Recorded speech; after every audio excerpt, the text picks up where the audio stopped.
Hello everyone, welcome back to another mini blog. তো আজকে দিনটা ছিল সানডে।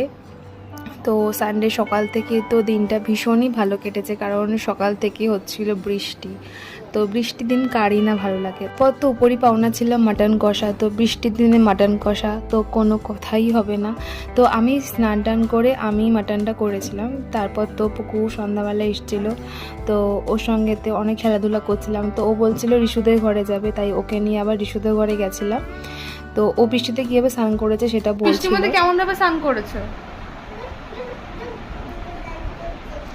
তারপর ঋষু বললো, পিপি তুই এগুলো একটুখানি সবাইকে দেখা, তাই আমিও দেখাচ্ছিলাম। আর এদিকে তো ও ওর ফ্রেন্ডের জন্য একটা বার্থডে গিফট বানিয়েছে নিজের হাতে।